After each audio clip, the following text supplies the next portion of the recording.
दोस्तों स्वागत है आपका बिहार न्यूज में। दोस्तों मैं हूं फिरदौस गनी और आप देख रहे हैं केडीबी लाइव। दोस्तों आज हो चुका है 4 मार्च 2021। तो आज की बिहार की टॉप न्यूज लेकर आए हैं आपके लिए। दोस्तों वीडियो स्टार्ट करने से पहले आपसे एक रिक्वेस्ट है, अगर आप नए आए इस चैनल पर तो फिर चैनल को सब्सक्राइब करके बेल आइकन को भी प्रेस कर दीजिए और साथ में वीडियो को लाइक कीजिए, अपने दोस्तों के साथ शेयर भी कीजिए। तो चलिए दोस्तों स्टार्ट करते हैं आज की बिहार की टॉप न्यूज। दोस्तों पश्चिम बंगाल और असम दौरे के बाद नेता प्रतिपक्ष तेजस्वी यादव आज शाम पटना पहुंच गए। तेजस्वी यादव पटना पहुंचने के बाद पश्चिम बंगाल और असम चुनाव को लेकर आरजेडी का स्टैंड क्लियर कर दिया है। जी तेजस्वी यादव पहले ही ऐलान कर चुके हैं कि पश्चिम बंगाल में उनकी पार्टी बिना शर्त टीएमसी का समर्थन करेगी। जी ममता बनर्जी से मुलाकात के बाद तेजस्वी यादव ने कोलकाता में ही इसका ऐलान कर दिया था। पटना पहुंचे तेजस्वी यादव से जब यह सवाल किया गया कि वे कोरोना की वैक्सीन कब लगवा रहे हैं, तो इसके जवाब में तेजस्वी यादव ने साफ तौर पर स्पष्ट कह दिया है कि फिलहाल कोरोना वैक्सीन लेने की क्राइटेरिया में वे नहीं आते हैं। जी तेजस्वी यादव ने कहा कि उनकी उम्र 50 साल से कम है, लिहाजा फिलहाल उन्हें कोरोना की वैक्सीन नहीं लेनी है। नेता प्रतिपक्ष तेजस्वी यादव ने कहा कि वैक्सीन देने के लिए जो मौजूदा चरण चलाया जा रहा है उसमें 50 साल या फिर उससे ऊपर के लोगों के साथ साथ केवल उन्हीं लोगों को टीका दिया जाना है जो किसी खास बीमारी से ग्रसित हैं। दोस्तों नीतीश कैबिनेट की मंगलवार को हुई बैठक में कई महत्वपूर्ण एजेंडों पर मुहर लगी है। नीतीश कैबिनेट ने पंचायत चुनाव को 10 चरणों में कराने का फैसला लिया है। जी हां, नीतीश सरकार के फैसले के मुताबिक पंचायत चुनाव को ईवीएम से कराया जाएगा, इसलिए राज्य सरकार ईवीएम खरीद को लेकर 122 करोड़ रुपए जारी कर दिए हैं। जी हां, कैबिनेट की बैठक में हुई पंचायतों के पूर्ण गठन के बाद भी आरक्षण में बदलाव नहीं कराने का फैसला किया है। इसके पहले बिहार में त्रिस्तरीय पंचायत चुनाव के लिए चुनाव आयोग ने गाइडलाइन जारी कर दिया था। यह चुनाव आयोग के मुताबिक मतदान सुबह 7 बजे से शाम 5 बजे तक कराया जाएगा, जबकि मतगणना सुबह 8 बजे से शुरू होगी। बिहार में पंचायत चुनाव के जरिए गांव में वार्ड सदस्य, पंचायत स्तर पर मुखिया, प्रखंड विकास समिति के लिए सदस्य और जिला परिषद के लिए सदस्य का चुनाव होता है। इसके साथ ही ग्राम कचहरी के लिए पंच और सरपंच का चुनाव भी होता है। इस प्रकार पंचायत चुनाव में बूथ पर पहुंचने वाला एक मतदाता सभी 6 पदों के लिए एक साथ मतदान करने के बाद ही वापस लौटता है। दोस्तों बिहार में शिक्षक पात्रता परीक्षा यानी कि एसटीईटी की मान्यता अब आजीवन होगी। इसे 7 वर्षों में बढ़ाकर जीवन भर के लिए किया जाएगा। मंगलवार को विधान परिषद में शिक्षा मंत्री विजय कुमार चौधरी ने इसकी घोषणा की है। उन्होंने कहा है कि उच्च माध्यमिक विद्यालय में शिक्षक पद के नियुक्ति के लिए शिक्षक पात्रता परीक्षा उत्तीर्ण कराना जरूरी है। एसटीईटी पात्रता परीक्षा की वैधता 7 साल के लिए है। एसटीईटी 2012 पास अभ्यर्थियों की पात्रता परीक्षा की वैधता जून 2019 में समाप्त हो गई थी। इसे 2 सालों के लिए विस्तारित किया गया है। शिक्षा मंत्री ने सदन में बताया कि एनसीईआरटी द्वारा कक्षा 1 से 8 तक के लिए टीईटी प्रमाण पत्र की वैधता 7 साल तक होती है।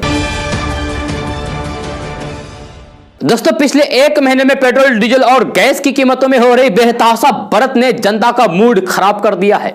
जी हां, मोदी सरकार भी इस मिजाज को भांपने में जुट गई है। सत्ता में बैठी सरकार की चिंता और इसलिए बढ़ गई है क्योंकि आने वाले समय में 5 राज्यों में विधानसभा चुनाव होने वाले हैं। जी हां, अगर जनता के मूड में सकारात्मक बदलाव नहीं आए तो फिर मोदी सरकार को आगे जाकर नुकसान उठाना पड़ सकता है। इस बीच ये खबर आई है कि केंद्र सरकार पेट्रोल और डीजल पर एक्साइज ड्यूटी में कटौती करने की तैयारी कर रही है। जी हां, मौजूदा समय में पेट्रोल डीजल की कीमतें आसमान छू रही है, जिस वजह से आम आदमी की जेब पर ज्यादा बोझ पड़ रहा है। जी हां, कच्चे तेल की कीमतें बीते 10 महीने में दोगुनी हो चुकी है, जिसकी वजह से काफी असर भी पड़ा है। जी हां, देश में टैक्स और ड्यूटी के कारण पेट्रोल और डीजल के दाम में 60% तक बढ़ोतरी हो जाती है। खबरों की माने तो वित्त मंत्रालय चाहता है कि अब जनता की जेब ज्यादा ढीली ना हो, जिसको लेकर जल्द ही कोई बड़ा फैसला लिया जा सकता है। हाल के दिनों में वित्त मंत्री निर्मला सीतारमण ने कहा था कि वे ये नहीं बता सकती है कि ईंधन यानी कि तेल पर टैक्स कब कम होगा। इसको लेकर राज्य और केंद्र सरकार को टैक्स घटाने के लिए आपस में बात करनी होगी। केंद्र सरकार फिलहाल ऐसे उपायों को लेकर विचार कर रही है जिससे तेल की कीमत स्थिर रखी जाए। दोस्तों पूर्व प्रधानमंत्री इंदिरा गांधी द्वारा देश में लगाई गई 1975 में इमरजेंसी को गलती मानते हुए कांग्रेस नेता राहुल गांधी ने कहा है कि उस समय जो कुछ हुआ वह गलत था, परंतु इस समय जो कुछ हो रहा है वह मूल रूप से गलत है, अलग है। और कांग्रेस ने कभी भी देश के संस्थानों को अपने कब्जे में लेने की कोशिश नहीं की। उन्होंने कहा है कि अपनी गलती मान लेना साहस का काम होता है। राहुल गांधी ने कहा है कि हमें संसद में बोलने की अनुमति नहीं है, न्यायपालिका से उम्मीद नहीं है। आरएसएस भाजपा के पास बेहताशा आर्थिक ताकत है। दोस्तों, सुप्रीम कोर्ट ने एक मामले की सुनवाई के दौरान एक बार फिर दोहराया है कि पत्नी पति की निजी संपत्ति नहीं होती है। कोर्ट ने कहा है कि पत्नी के साथ जोर जबरदस्ती करके पति के साथ रहने के लिए नहीं कहा जा सकता है। दरअसल एक शख्स ने याचिका दायर की थी कि कोर्ट उसकी पत्नी को यह आदेश दे कि वे उसके साथ रहने लगी। इस मामले की सुनवाई करते हुए न्यायमूर्ति एस के कौल और फिर न्यायमूर्ति हेमंत गुप्ता के बेंच ने कहा है कि आपको क्या लगता है, क्या महिला किसी की गुलाम है जो हम ऐसा आदेश पारित करें? क्या पत्नी आपकी निजी संपत्ति है जो उसे आपके साथ जाने का निर्देश दिया जा सकता है? यह साल 2013 में इन दोनों की शादी हुई थी, लेकिन पति पत्नी के साथ दहेज को लेकर प्रताड़ित करने लगा, जिसके बाद वे मजबूर होकर अलग रहने लगी। 2015 में उसने गुजारा भत्ता के लिए मामला दर्ज किया तो गोरखपुर की अदालत ने पति को 20,000 रुपए हर महीने देने का आदेश दिया। लेकिन इसके बाद पति ने अधिकारों की बहाली के लिए फैमिली कोर्ट में याचिका दायर की, जिसके बाद पत्नी के पक्ष में फैसला सुनाया गया। इसके बाद पति नहीं माना और उसने एक बार फिर से अदालत का दरवाजा खटखटाया। दोस्तों, राजस्थान, पंजाब, हरियाणा, चंडीगढ़, दिल्ली, उत्तर प्रदेश, मध्य प्रदेश, छत्तीसगढ़, ओडिशा, बिहार में वर्तमान समय में अधिकतर तापमान सामान्य से 3 से 6 डिग्री सेल्सियस अधिक है। जी हां, भारत मौसम विज्ञान विभाग के अनुसार इन क्षेत्र में अधिकतम तापमान बना रहेगा और अगले 4-5 दिनों के दौरान इनमें कोई महत्वपूर्ण बदलाव होने की संभावना नहीं है। जी हां, अगले 2 दिनों के दौरान पंजाब, हरियाणा, चंडीगढ़ और दिल्ली और उत्तर प्रदेश समेत मजबूत सतह वाली हवाएं 20 से 30 किलोमीटर प्रति घंटे की रफ्तार से चलने की संभावना है। जी हां, भारत मौसम विज्ञान विभाग यानी कि IMD की रिपोर्ट में कहा गया है कि जनवरी और फरवरी में औसत और फिर न्यूनतम तापमान क्रमशः 121 साल में तीसरा और फिर दूसरा सबसे गर्म सर्दियों का महीना था। जी हां, रिपोर्ट में कहा गया है कि उत्तर पश्चिमी भारत में फरवरी में न्यूनतम और औसतन तापमान 1901 से सबसे अधिक गर्म था। जनवरी फरवरी 2016 में औसतन तापमान के संदर्भ में 21 डिग्री सेल्सियस दर्ज किया गया। इसके बाद 2009 में 21.58 डिग्री सेल्सियस और 2021 में 21.43 डिग्री सेल्सियस दर्ज किया गया। दोस्तों, देश के पूर्व प्रधानमंत्री डॉक्टर मनमोहन सिंह ने केंद्र सरकार पर जमकर हमला बोला है। उन्होंने केरल में एक कार्यक्रम के दौरान कहा कि 2016 में भाजपा नीति सरकार द्वारा बगैर सोच विचार के लिए किए गए नोटबंदी के फैसले के चलते देश में बेरोजगारी बढ़ी है, बेरोजगारी चरम पर है और अनौपचारिक क्षेत्र खस्ता हाल है। यह उन्होंने राज्य से नियमित रूप से परामर्श नहीं करने को लेकर भी केंद्र की नरेंद्र मोदी सरकार की आलोचना की है। यह आर्थिक विषयों की think tank Rajiv Gandhi institute of development studies द्वारा डिजिटल माध्यम से आयोजित एक विकास सम्मेलन का उद्घाटन करने पहुंचे मनमोहन सिंह ने कहा कि बढ़ते वित्तीय संकट को छिपाने के लिए भारत सरकार और भारतीय रिजर्व बैंक यानी कि RBI द्वारा किए गए अस्थायी उपाय के चलते आसन्न ऋण संकट से छोटे और फिर छोटे उद्योग क्षेत्र प्रभावित हो सकते हैं। उन्होंने कहा कि हम इस स्थिति की अनदेखी नहीं कर सकते हैं। दोस्तों, बिहार विधानसभा के बजट सत्र में कल विपक्षी दलों के विधायकों ने महंगाई के मुद्दे पर सदन के बाहर जमकर प्रदर्शन किया। इस क्रम में RJD के विधायक प्याज की माला और फिर सिर पर गैस सिलेंडर लेकर विधानसभा पहुंचे। बिहार की मुख्य विपक्षी पार्टी RJD के विधायक कल प्याज की माला पहने विधानसभा पहुंचे। इस दौरान महंगाई को लेकर केंद्र और राज्य सरकार पर जमकर निशाना साधा।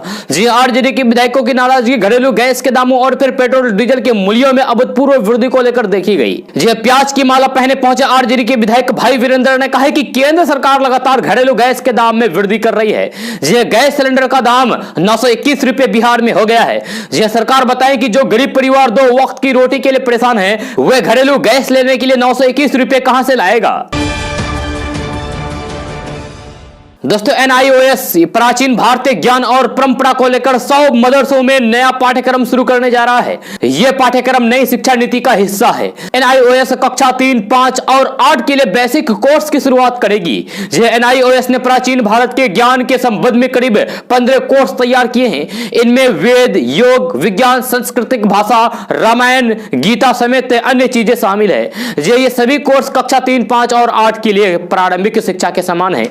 टाइम्स ऑफ इंडिया की रिपोर्ट के अनुसार इस पर NIOS की चेयरमैन सरोज शर्मा का कहना है कि हम इस कार्यक्रम में 100 मदरसों में शुरू कर रहे हैं। भविष्य में हम इसे 500 मदरसों तक पहुंचाएंगे। केंद्रीय मंत्री रमेश पोखरियाल निशंक ने मंगलवार को नोएडा स्थित NIOS के केंद्रीय मुख्यालय में स्टडी मटेरियल जारी किया है। उन्होंने इस दौरान कहा कि भारत प्राचीन भाषाओं, विज्ञान, कला, संस्कृति और परंपरा की खान है। अब देश अपनी प्राचीन परंपरा को पुनर्जीवित करके ज्ञान के क्षेत्र में सुपर पावर बनने को तैयार है। हम इन कोर्स के लाभ को मदरसों और फिर विश्व में मौजूद भारतीय समाज तक पहुंचाएंगे।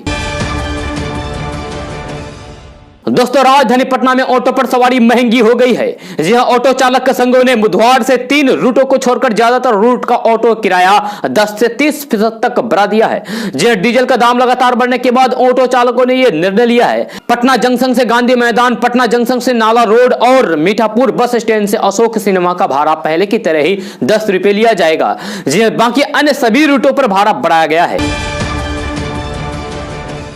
दोस्तों, देश में कोरोना के खिलाफ वैक्सीनेशन का दूसरा चरण जारी है। इस चरण में आम लोगों समेत कई विशिष्ट लोगों ने भी कोरोना वैक्सीन का डोज लिया है।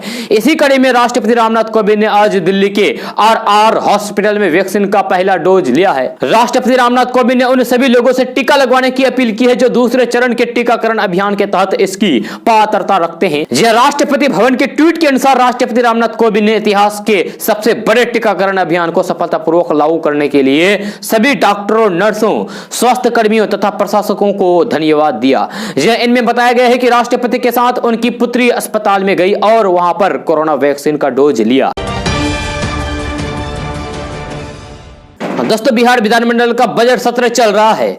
जी, बुधवार को विधानसभा में चल रहे बजट सत्र के दौरान नेता प्रतिपक्ष तेजस्वी यादव ने अपने जन्म की कहानी सुनाई। जब तेजस्वी यादव ने अपने जन्म की कहानी विधानसभा में सुनाई तो वह मौजूद हर एक सदस्य हैरान रह गए। जी, बिहार के पूर्व मुख्यमंत्री लालू प्रसाद यादव के बेटे तेजस्वी यादव ने कहा कि उनका जन्म कहीं और नहीं बल्कि चपरासी के घर में हुआ है। जी, विधानसभा के बजट सत्र के दौरान बुधवार को बेनीपुर के विधायक विनय चौधरी ने नेता प्रतिपक्ष तेजस्वी यादव की शिक्षा पर सवाल उठाया। जी, इस दौरान सदन में तेजस्वी यादव ने उनको जवाब देने के लिए खड़ा हो गए और उन्होंने जो जवाब विधायक विनय चौधरी को दिया उसे सुनकर हर कोई हैरान रह गया। दरअसल तेजस्वी यादव ने कहा कि उनका जन्म पटना के वेटरनरी कॉलेज स्थित चपरासी के क्वार्टर में हुआ है। रही बात शिक्षा की, तो उसके बारे में जो तेजस्वी ने कहा वो भी काफी हैरान करने वाला है। यह शिक्षा पर उठे सवाल के जवाब में तेजस्वी यादव ने न सिर्फ अपने बल्कि लालू राबड़ी के ज्यादातर बच्चों के दीक्षा की कहानी बेनीपुर विधायक विनय चौधरी को सुना दी। यह तेजस्वी यादव ने कहा कि उनकी ज्यादातर बहनें और उनके बड़े भाई तेज प्रताप यादव सरकारी स्कूल में पढ़े हैं। यह तेजस्वी यादव ने कहा कि मैं स्कूल में पढ़ा हूं और मेरी डिग्री फर्जी नहीं है। दोस्तों, बिहार विधानसभा के बजट सत्र में कल पशुपालन विभाग के बजट पर सत्ता पक्ष और विपक्ष के बीच वाद विवाद हो गया। यह पहली बार मंत्री बने मुकेश सहनी ने पशुपालन विभाग के मंत्री के तौर पर सदन में सरकार की तरफ से जवाब दिया। जी हां, मुकेश सहनी ने कहा कि विभाग परंपरागत मछुआरों की सूची जारी करेगी। मछुआरों के लिए केंद्र सरकार की योजना के अंतर्गत आवास निर्माण कराया जा रहा है। जी हां, 90% अनुदान पर मछुआरों को मछली पकड़ने के लिए किट दिया जाएगा। उन्होंने कहा कि पशुओं के बेहतर इलाज के लिए मोबाइल ऐप बनाया जा रहा है। यह मछली तालाब का बीमा कराया जाएगा। निजी तालाबों के जीर्णोद्धार के लिए सरकार योजना बना रही है। यह मंत्री मुकेश सहनी ने कहा कि मछुआरों को अलग से आवास मिलेगा। सरकार इस पर काम कर रही है। यह उन्होंने कहा कि राज्य में मछुआरा आयोग का गठन जल्द ही होगा। यह मछली बेचने के लिए हर प्रखंड में मछली बाजार बनेगा। यह तालाब के निर्माण के लिए प्रति हेक्टेयर 6 लाख का अनुदान दिया जाएगा। यह मछुआरों का बीमा कराने की दिशा में भी सरकार काम कर रही है। सदन में सरकार का पक्ष रखते हुए मुकेश सहनी ने घोषणा की है कि बिहार के किसानों को गाय और भैंस पर अनुदान दिया जाएगा। यह साथ ही पशुओं के बेहतर आहार के लिए सब्सिडी दर पर चारा उपलब्ध किया जाएगा।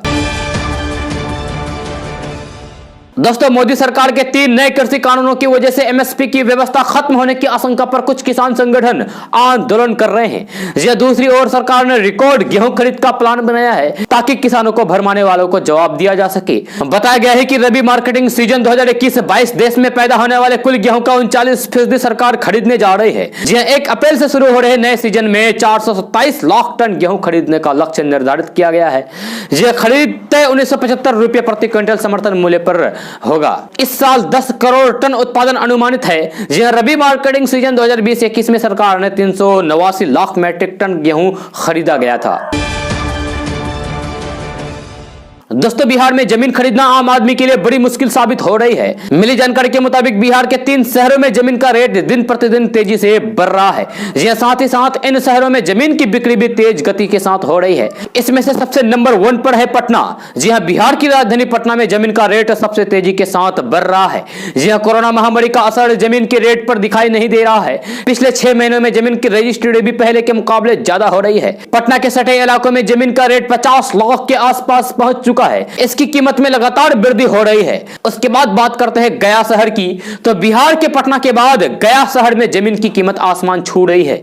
जहां एक ताजा रिपोर्ट के मुताबिक 2 से 3 सालों में गया शहर में जमीन की कीमत दुगुनी हो गई है। इस शहर में भी जमीन की कीमतों पर कोरोना का कोई भी असर नहीं दिखाई दे रहा है। जहां गया में जमीन की औसतन कीमत 30 के आसपास हो चुकी है। उसके बाद बात करते हैं भागलपुर की, तो बिहार में भागलपुर भी तेजी के साथ विकसित होने वाले शहर बनता जा रहा है। जहां इस शहर में जमीन की रेट तेजी के साथ बढ़ रही है। साथ ही साथ भागलपुर में जमीन की खरीदारी भी तेजी के साथ हो रही है। जहां इस शहर में जमीन की औसतन कीमत 30 लाख के करीब हो चुकी है। दोस्तों, चुनाव रणनीतिकार प्रशांत किशोर ने दावा किया है कि पश्चिम बंगाल विधानसभा चुनाव में टीएमसी को ही जीत मिलना तय है। उन्होंने एक कदम आगे बढ़ाते हुए यहां तक कह दिया है कि अगर बीजेपी को बंगाल में 100 से ज्यादा सीटें मिलती है तो वे भविष्य में राजनीतिक रणनीतिकार का काम ही छोड़ देंगे। जी हां, पीके यानी कि प्रशांत किशोर ने कहा है कि राज्य के कुछ हिस्सों में टीएमसी के खिलाफ गुस्सा हो सकता है, लेकिन अभी भी ममता बनर्जी ही सबसे बड़ा और विश्वसनीय चेहरा है। जी हां, इंडिया टुडे की बात करते हुए प्रशांत किशोर ने कहा है कि मुझे पूरा भरोसा है कि इस बार भी चुनाव टीएमसी ही जीत रही है। उन्होंने आगे कहा कि मेरा काम किसी पार्टी की हार जीत तय करना नहीं है। राजनीतिक रणनीतिकार का काम सिर्फ पार्टी को चुनाव लड़ने में मदद करना होता है। बाकी लोग पार्टी के रणनीतिक और काम देखकर ही वोट करते हैं। किसी की हार और जीत में हम सीधे दखल नहीं दे सकते हैं। प्रसाद किशोर ने आगे कहा कि टीएमसी इस वक्त ऐसी पार्टी के खिलाफ लड़ रही है जो चुनावी मशीन की तरह काम करती है, लेकिन टीएमसी ने भी लंबे वक्त तक सत्ता में काम किया है और उसके पास ममता बनर्जी का करिश्माई नेतृत्व मौजूद है जिसे नकारा नहीं जा सकता है। दोस्तों, पिछले करीब एक हफ्ते में आम आदमी पार्टी के लिए 2 राज्यों से अच्छी खबर आई है। एक तो गुजरात में उसने कांग्रेस की जमीन खिसका दी है, और सूरत में वे भाजपा के मुकाबले में मुख्य विपक्षी पार्टी के तौर पर उभर रही। दूसरा, दिल्ली नगर निगम के उपचुनाव में उसने भाजपा की राजनीतिक जमीन को भी हिला दिया है। हालांकि उससे कांग्रेस ने भी यहां सूरत का जोरदार बदला लिया है।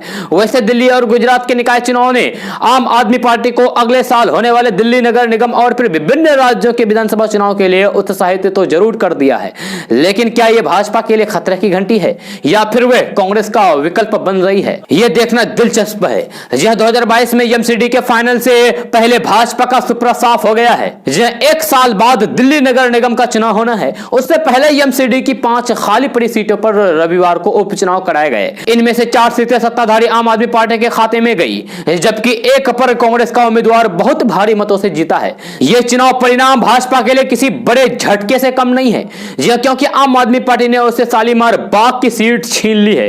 यहां पर आम आदमी पार्टी की प्रत्याशी सुनीता मिश्रा ने भाजपा की सुरभि जाजू को 2705 वोटों से हराया है। अभी दिल्ली की तीनों निगमों पर भारतीय जनता पार्टी का कब्जा है और ऐसे में उपचुनाव में 1 सीट भी गंवाना उसके लिए खतरे की घंटी मानी जा सकती है। दोस्तों, फरवरी में बढ़े डीजल के दामों का असर ढुलाई में लगे ट्रक भाड़ों पर पड़ा है। Indian foundation of transport research and trading यानी कि IFTR के मुताबिक फरवरी माह में ट्रक भाड़े में करीब 10% का इजाफा हुआ है। इसका असर सभी वस्तुओं की कीमतों पर भी पड़ा है। फल और सब्जियों के दाम में 10 से 15% की वृद्धि देखी गई।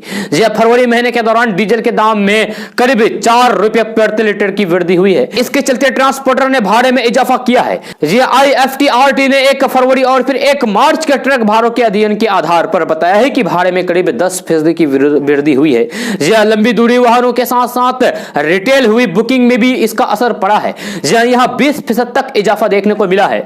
दिल्ली मुंबई के भाड़े में 8% का इजाफा हुआ है। माल भाड़े में हुई वृद्धि के चलते मंडियों में सब्जियों के दाम बढ़े हैं। जहां व्यापारियों का कहना है कि भाड़े का असर सभी सामानों पर पड़ेगा। फल सब्जियों के साथ साथ दूसरे जरूरी वस्तुओं के थोक और फुटक्कर के दाम में भी वृद्धि हुई है। 1 माह के दौरान ट्रक भाड़े में यह बड़ी वृद्धि है। दोस्तों, कल सदन के बाहर एआईएमआईएम के 5 विधायकों ने विरोध प्रदर्शन करते हुए सरकार से मांग की है कि मदरसा शिक्षकों को पूर्ण वेतनमान दिया जाए। एआईएमआईएम के विधायक अख्तरुल ईमान ने संवाददाताओं से बातचीत करते हुए कहा कि सरकार को दोहरी शिक्षा नीति बदलनी होगी। मदरसों के शिक्षकों को पूर्ण वेतनमान देना होगा। वहीं वित्त रहित शिक्षा को समाप्त करने की मांग करते हुए उन्होंने यह भी कहा है कि 15 जून 2011 से पहले नियुक्त मदरसा शिक्षकों को पेंशन की व्यवस्था भी सरकार करे। साथ में टीईटी पास अभ्यर्थियों की बहाली करने की भी मांग की है। आपको बता दें कि प्रतिदिन सदन के शुरू होने से पहले विपक्ष के विधायकों के द्वारा विरोध प्रदर्शन करके अपनी मांगों को सरकार के सामने रखा जा रहा है। एआईएमआईएम के विधायकों ने सरकार के दोहरी शिक्षा नीति पर चोट करते हुए कहा है कि सरकार जल्द से जल्द वित्त रहित शिक्षा व्यवस्था को समाप्त करें और मदरसा में पढ़ा रहे शिक्षकों को पूर्ण वेतन मानदेय दें। इतना ही नहीं, विधायकों का यह भी कहना है कि प्रदेश में शिक्षा व्यवस्था में सुधार के लिए टीईटी पास अभ्यर्थियों की जल्द ही नियुक्ति की जाए, यानी कि बहाली की जाए, ताकि बिहार की शिक्षा व्यवस्था को पटरी पर लाया जा सके। दोस्तों, प्रधानमंत्री नरेंद्र मोदी द्वारा किसानों और गांवों को आत्मनिर्भर बनाने तथा जहर मुक्त कृषि उत्पाद अपनाने के लिए प्रेरित करने के लिए दिए गए मंत्र से किसानों ने बेगूसराय की दशा और दिशा बदलनी शुरू कर दी है। यह जलवायु अनुकूल कृषि पद्धति को बढ़ावा मिल रहा है। यहाँ जैविक कॉरिडोर बन रहा है। 5000 एकड़ से अधिक में जैविक तरीके से खेती हो रही है। इसके साथ ही केंद्रीय मंत्री और स्थानीय सांसद गिरिराज सिंह के मार्गदर्शन में उनकी प्रेरणा से यहाँ के किसान अपनी गाय, अपना खेत और फिर अपना खाद के प्रति काफी जागरूक हो रहा है। दोस्तों, बिहार में जल्द ही दूसरा खादी मॉल खुलेगा। यह सोमवार को गांधी मैदान स्थित खादी मॉल का जायजा लेने पहुंचे उद्योग मंत्री शाहनवाज हुसैन ने घोषणा करते हुए कहा कि दरभंगा में बिहार का दूसरा खादी मॉल बनाया जाएगा। इसके साथ ही उन्होंने कहा कि खादी उद्योग से जुड़े बुनकर, किसान और शिल्पकारों के उत्थान के लिए बिहार के विभिन्न जिलों में खादी बोर्ड की जमीन पर खादी मॉल बनाया जाएगा।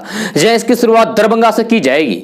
बिहार का दूसरा खादी मॉल दरभंगा में बनाया जाएगा, जिससे रोजगार का सृजन होगा और इसके साथ ही साथ मेक इन बिहार प्रोडक्ट की पहुंच भी लोगों तक बढ़ेगी। जी पटना स्थित खादी मॉल पहुंचे उद्योग मंत्री ने लोगों से अनुरोध किया है कि ज्यादा से ज्यादा खादी के कपड़े का इस्तेमाल करें और खादी मॉल से खरीदारी करें। इससे हमारे राज्य के उद्योग से जुड़े बुनकर, किसान और शिल्पकारों का उत्थान होगा और आगे उन्हें बेहतर करने की प्रेरणा मिलेगी। जी मंत्री ने कहा कि राज्य के कुटीर उद्योग से जुड़े सभी बुनकरों को 10,000 रुपए की सहायता राशि प्रदान की जाएगी।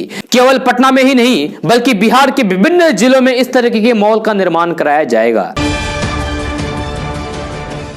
दोस्तों, गैस सिलेंडर के बड़े दामों ने गरीबों का जीना दुश्वार कर दिया है। जी केंद्र सरकार ने उज्ज्वला स्कीम के तहत बिहार के किशनगंज जिले के 1.25 लाख लोगों को इस स्कीम के साथ जोड़ा गया था, मगर अब सिलेंडर के दाम आसमान छू रहे तो फिर उज्ज्वला स्कीम का लाभ ले रहे लोग ही कह रहे हैं कि जब केंद्र सरकार सिलेंडर के दाम पर काबू नहीं कर पाती है तो उनके घरों के कोने में फालतू पड़े सिलेंडर भी उनसे वापस ले ले। आपको बता दूं कि 1 मार्च से रसोई गैस सिलेंडर की कीमत बिहार में 870 से बढ़कर 921 रुपए हो गई। पिछले महीने गैस सिलेंडर के दाम लगातार बढ़ रहे हैं। यह गैस सिलेंडर के दाम बढ़ने से जरूरतमंद परिवारों की महिलाओं ने एक बार फिर से चूल्हे की तरफ रुख कर लिया है।